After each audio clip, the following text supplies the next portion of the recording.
Let's take a look at some overlapping triangles. The figure below contains two triangles. The triangles are congruent but overlapping. Can you identify the triangles and corresponding segments and angles? It may help to trace one triangle with a highlighter and trace the other triangle with a different color. So I'm going to go ahead and do that. I'm going to trace this triangle in blue and then another triangle in green.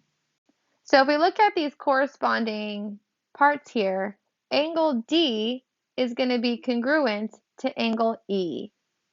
If we're looking at angle GHE, that's GHE, so it's this bottom angle of the blue triangle.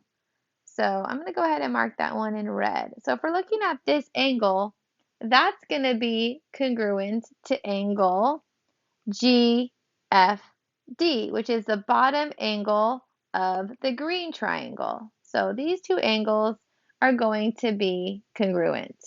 Next, if we look at angle G, that would be up here. It appears there's only one angle. However, this is going to be a shared angle. So shared angle, kind of like the shared sides in some of our other triangle postulates, but now we have a shared angle with overlapping triangles. Another way to name this angle is DGF. So if you look here, DGF is naming this angle. So DGF is going to be congruent to EGH. Now let's take a look at some segments. So if we look at segment GH, that is right here. So if you look at the blue triangle, it looks like it's the shorter side of the blue triangle. What is that going to be congruent to on the green triangle? On the green triangle, the shortest side is going to be GF. So GH is congruent to GF on the green triangle. If we look at number 5 and look at segment GD, GD represents what looks like the longer side of the triangle. So on the blue triangle, it would be congruent to GE. Last, we're looking at segment DF. So DF would be this bottom side of the green triangle. DF would be congruent to what segment on the blue triangle? DF would be congruent to EH. So sometimes when working with overlapping triangles, highlighting the two triangles can be a little bit confusing. So I find it helpful to redraw the triangles separately. So you can see that ADF would be drawn separately here, and then ACB is drawn separately here.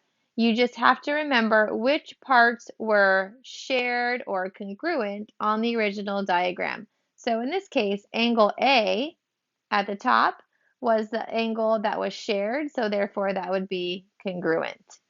So we're trying to prove that triangle MTP, which is here, MTP, is congruent to MRW. I'm going to go ahead and take a moment to sketch those triangles separately. So if you take a look at my diagrams here, I've sketched the triangles separately. So MTP would be here, and then MRW would be here. And remember, we have to make sure we understand that the shared angle was congruent. So I'm going to go ahead and mark those as angle M is congruent to angle M. Now let's take a look at some of my given information.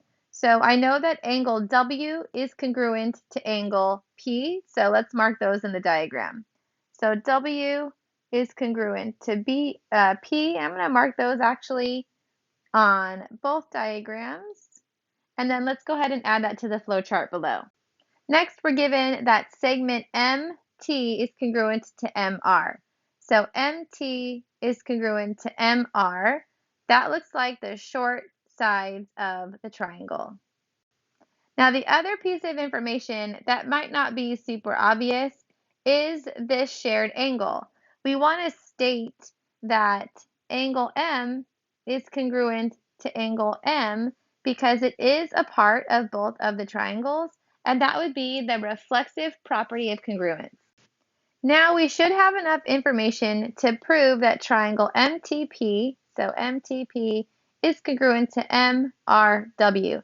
So if you look at the information that's given in the separate triangles, it might be a little bit easier to see rather than the overlapping triangles. How are these two triangles congruent? They both have an angle, a second angle, and a side. So angle, angle, side, triangle congruence postulate is how the two triangles are congruent. Now let's take this flow chart proof and put it as a two-column proof using the same problem that we did on the last slide. Here's an example of what your proof should look like.